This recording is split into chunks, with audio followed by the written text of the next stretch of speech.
Now, me personally, with the Christian background that I have, I know people, Christian and non-Christian, or Christian and spiritual, or religious and spiritual, alike, say you can't do this, you can't do that. But I was talking to my dad, and if my dad said it, and my heart said it, then fuck it.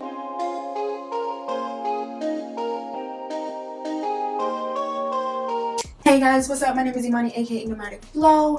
Welcome back to my channel if you have been here before, and welcome if you're new. So today I wanted to talk about something that I really love, which is divining. So I wanted to talk about why not to get a reading and why get a reading. First off, you need to decide how deep and how in depth you want to go. There are numerous types of readings. I specifically know of cartomancy, but people read clouds, people read stars, obviously astrology, people read poop.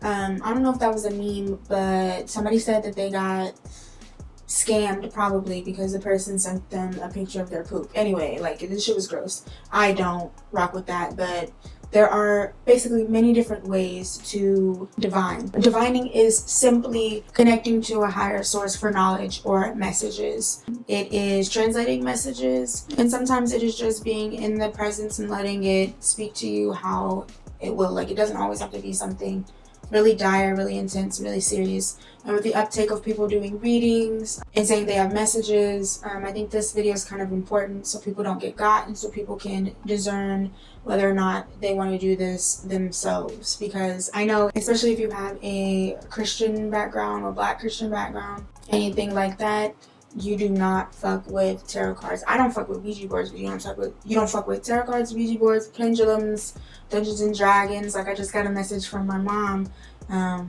who, oddly enough, Christians think she's weird, but she was just like, don't be fucking with that stuff, basically, blase. But anyway, it's something that is on the uptake, but a lot of people are weary or nervous about it, and I'm here to talk about it. So first off, tarot, divining tools, oracle cards, dice, all of these things are tools. They are tools. Unless they have your energy in them, or you have a connection, or it's connected in some way, you're just pulling cards, basically. Another thing that is important to note is every reader is different. Like me, I don't pull for money or malice. I had a girl in my inbox a couple weeks ago who her boyfriend took out a loan for her or something, and just to wrap it all up, like, I had to basically tell her, I'm sorry, here's another resource for you, I don't do readings for this. And she was like, okay, and it was fine, it was whatever. That's another thing. You have some that do all types of reading: past life readings, ancestral readings, love readings, money readings, health readings, life path readings. All of these different types of readings fall under all of these different types of divining, that falls under all of these different types of readers. For me specifically, I practice shufflemancy and astrolomancy as well as cartomancy, but I also see signs in everything, and sometimes things aren't a sign. You know, you could think that it's a sign, and it's actually not a sign. It's just, you know, life. That too. So being able to discern in between what is a sign and what isn't is another thing that is also really important, besides knowing the things that I mentioned before, which were different type of readers, different types of readings, and all such as that. Also, okay, we've talked about reasons how people will pull, some reasons people would pull, but now I want to talk about some reasons why you shouldn't pull. You shouldn't pull if you feel like it is a very desperate situation. You know, if you have your arm chopped off, this is extreme, but if you have your arm chopped off, the last thing that you should be worried about is pulling.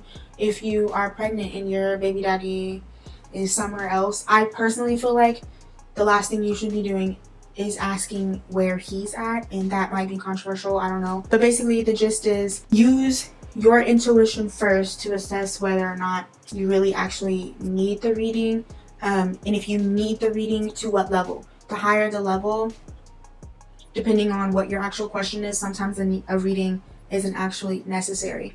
So you should never, in my opinion, baseline need a reading. It should be supplementary to what's going on inside of you and what you know to be true about where you're at in your life right then. Another reason not to get a reading is if you're too dependent on readings. I know some people, there was this girl in my inbox one time, she kept coming back every single week. Can you pick some cards for me? Can you pick some cards for me? And a week or a couple of days is not enough time to really see how life is playing out. Like, this is a probability game. This is a numbers game. This is what could be. But if you are always jumping on the opportunity to do something different based on what somebody else is saying and what the cards are saying and what messages are coming through from God, your ancestors, spirit guides, anything like that, then you most likely haven't really dealt with the first set of messages. You couldn't have, low key, not to be disrespectful, but that's kind of how I see it. And I know it's hard because you're trusting someone with all of this information and know-how, tapping into your energy, listening to your story, exchanging money. So it could be hard to not see results as soon as possible, but that's another thing to keep in mind. So those are the two really big reasons why you shouldn't get a reading. And there are a lot of other types. If you can't afford it, don't get a reading. Some people do free readings, and nothing is wrong with free readings. Some people want to do free readings to gain traction, to get reviews, to practice their skill, and nothing's wrong with that. But you also need to determine if you can actually afford it, because if you're going to be a cheapskate about it, that could bring a whole different type of energy to the situation. So just keep some of those things in mind. And yeah, another thing, I know I'm talking really fast, but I'm trying to make this video as short as possible, and still be very clear and distinct in what I'm talking about. But another thing to keep in mind is, are you ready to hear the message? That's like baseline. Are you ready to hear the message? Some people will go and get readings about love, or it's generally love, or probably like, should they quit their job? That one's a little bit more easier, but it's really the love factor. Are you ready to leave? Because there's something intuitive inside of you, inside your gut, inside your head, inside your heart, inside your whole, this whole center that says, this isn't how it's supposed to be, or that's really stank, or what would this be like over here? And I'm speaking from experience when I say that that's a thing that is universal. It doesn't really require cards. But if you do get a reading, then it's like, what do you do with that information? I oftentimes think it's a seed that is planted. Like, you plant a seed, but you might have planted a seed in a little bit of soil. But with the addition of a reading, then it could be, just adding that little water on top of that planted seed and then watching it grow. Like, I see this, and somebody sees this who is completely removed from the situation. So that's another thing to keep in mind. Are you ready to deal with what happens after you get that reading? Another thing to think about is the type of reader. You want to do your research. There are some people who are really, really expensive who are boo-boo.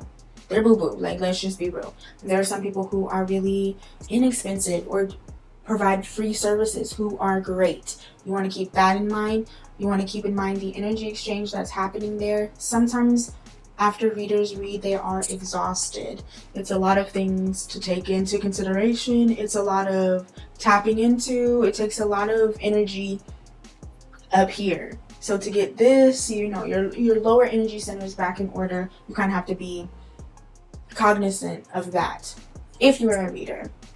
And that's why, to some extent, it probably costs money and resources, because they could be doing something else. They could be getting extra hours at their job. They could be spending time with their family, but no, they are taking their time out to provide a service for you, provide guidance for you, hold space for you. Let's see. So, okay, in addition to thinking about the type of reader with regards to monetary payment, also think about the type of reader that you need. Like, I don't like a strong-armed reader, like someone who's like, girl, why the fuck are you, blah, blah, blah, blah, blah. And some people aren't like that. I guess you would call them a tough love reader or something of that nature.